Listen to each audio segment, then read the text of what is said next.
on to anything that you know you're not going to use. My sixth tip is kind of controversial, and that's self-care. Hi, how's it going? This is Vanessa. If you haven't seen my face before, welcome. And welcome to the first episode of my How to Be Productive series. Today, we're going to do how to be productive at practicing self-care. Your official guide. I'm really excited about this one. It's a really good one, I promise. I wrote down all of my talking points on the laptop just so I have some points of reference. The reason I want to do this series is because nowadays everyone wants to be productive and there's so many contents made about productivity. I feel like when it comes down to it, being able to care for yourself and doing that effectively is what we need productivity on more than anything. So I just kind of want to make a systematic guide to those of you guys who are just like me, who are trying to do better, who are trying to improve and take care of yourself, you know, because it's not easy. So all of these are just from my personal experience. If you have another perspective, that's totally normal, totally fine. Maybe share your tips down below and we can have a conversation going in the comments.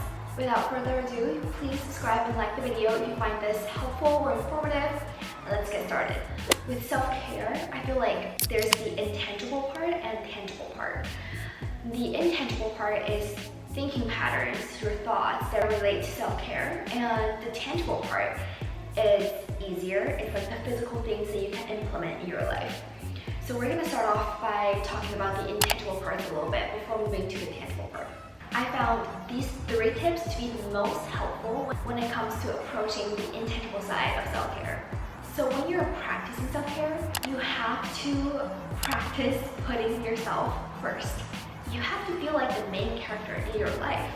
Honestly, if you're like me and you are just kind of a natural caretaker, like you can't help it when you're surrounded by other people, whether that be friends, family, loved ones, you just can't help it but put other people first.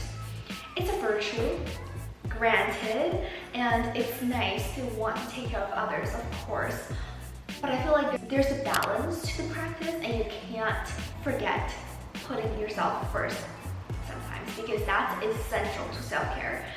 Just start by putting yourself first. Ask yourself, what do I want to do today? And then factor other people into your equation. The second tip is to know what you want and what you don't want. It's really easy to know what you don't want, but it's not as easy to know what you do want. What works for me is that I just start off by listing out the things I don't want to do, the things I don't want to say, the places I don't want to be, because trust me, everyone has their own opinions. I feel like a lot of people, when they say they're fine either way, they're just not sure how they're feeling on this. This tip is made to challenge this mentality and to really get a crystal clear idea of what you want in life and what you don't want. And that leads into my third tip, which is don't be afraid to communicate your wants and needs. Because yes, a lot of people are not unbiased in the situation and they have their own opinions, but they're too afraid to say anything or to express their emotions, express their ideas. If you are like a people pleaser like I was, that was definitely my pitfall because I have a lot of opinions, I have a lot of thoughts, I have a lot of things to say, but in order to seem, I don't know, friendly, nice, cool, I just kind of like swallowed my own ideas and to not make a point. That's not self-care, honey, that's not. And I hate to say it, but that's what I did to myself. I didn't take good care of myself that way, and now I'm just practicing to like value my own opinions, value my own thoughts. Honestly, just be brave and don't be afraid to communicate that. Now that we went over all the intangible tips, we're going over to the tangible parts, which is honestly, I think, easier to do because it takes so much to change your thinking pattern. But when it comes to action items, like you can start implementing them today, right now, as you're watching the video. So the first part of practicing tangible self-care is when you think you need to do something, do it. Don't procrastinate. For instance, this is really stupid, but I'm gonna just put it out there anyways. Like when I'm cleaning my house, I always think, oh, I need to drink water, but let me just do this first. Let me just put all the dishes in the dishwasher first. Let me just put down all the blinds first before I take a drink of water. That's not great. that's wrong. That's something I need to correct. When you think of doing something, that's your body telling you this is what you need right now, and that's what you need to pay attention to. You need to listen to your body, you need to listen to what you need, and it's plain as simple as that. And the second tip is to go outside as often as possible. I think being in sunshine and in nature just has magical powers. It just makes you happier instantly, and I think it has something to do with absorbing vitamin D on your skin from the sunshine, and it works magic, guys. Just try it. If you want to do something easy, effortless self-care, just do that. You'll feel better afterwards, I promise. The third tip is to make practical plans and stick to it. I feel like this could be as simple as just putting down on your daily calendar what you need to do today and what you need to do for this week. A to-do list is really easy, but what's hard is to make it practical. I mean, it's great to be ambitious, but when you're being overly ambitious, you're putting too much pressure on yourself. But we do want to make a to-do list so we have some reference to go off of, because chaos is honestly the opposite of self-care. But this kind of leads to my fourth point anyways, which is to clean out your living space. Oh man, I feel like I'm a reformed person when I say this, but I used to be so chaotic. Like honestly, when I was in college, I was not organizing my closets, I was not organizing my kitchen, I was just basically a mess. And thanks to my best friend and roommate at the time, she literally made me into a more organized person, and I'm thankful to her to this day. But honestly, it's so beneficial to both your physical and mental health to just clean out your living space. Don't hoard anything that's unnecessary. Don't hold on to anything that you know you're not going to use. That's how you're going to be organized. I know it's painful in the beginning because you don't want to part away with anything because it's your possession, right? But it's not serving you. It's not doing you any good, and holding on to it isn't value adding. So just start by cleaning out something that's like sitting there for, I don't know, a year or more. That's gonna, I don't know, take a load off of your shoulder, honestly. You don't have to worry about that anymore, and that's self-care. The fifth tip is to work out. I feel like this has been said in so many ways, and it's because it's true. And working out, such a mood booster, and you don't have to do like super high intensity workouts to feel like the energy boost.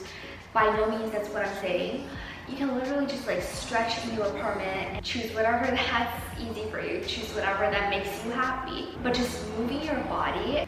My sixth tip is kind of controversial, and I feel like a lot of people are giving advice on people not being on their phone when you're practicing self-care, and I'm not so 100% on that, just because I find it's absolutely one of the best tips I've ever tried when it comes to self-care and connecting with my loved ones is to watch funny videos together.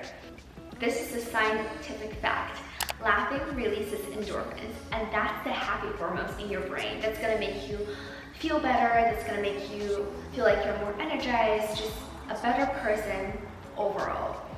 I'm not saying that I fully endorse scrolling on your phone for hours, but when you do inevitably go on your phone, just save the funny videos, but don't send them or forward them to people you want to watch it with. Save it on your phone, so when you're together with this person, you can just go through them together. And I promise the results are 100 times better. You know, because everyone's busy. You send a message to them, maybe they don't have time for it. But when you're together, it's the best. Trust me, it's the best.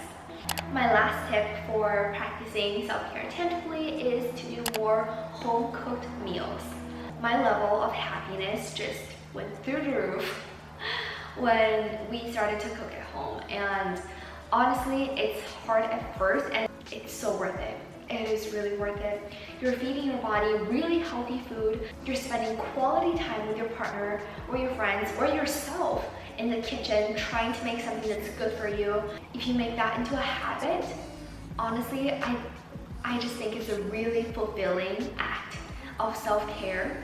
It's also giving you the kind of rest that you're probably not getting throughout a day, because when you're cooking, your mind really just goes on autopilot and you're just following the recipe. You're just cutting, dicing, and stir frying, whatever, right? But you're not overthinking it. and afterwards it's just enjoying a meal over a show or something. And that's honestly, that's the epitome of self-care. That's all my tips and tricks for practicing self-care productively. Those are the tips that I found yielded the most results for me, and I'm still practicing it every day. I'm still trying to learn more ways of self-care. So if you have any suggestions, please leave it in a comment down below so we can talk about it, have a conversation going. And again, please subscribe and like this video if you find this helpful, informative. I would really, really appreciate that. Anyways, that's it for this video. Thanks for watching. I'll see you next time.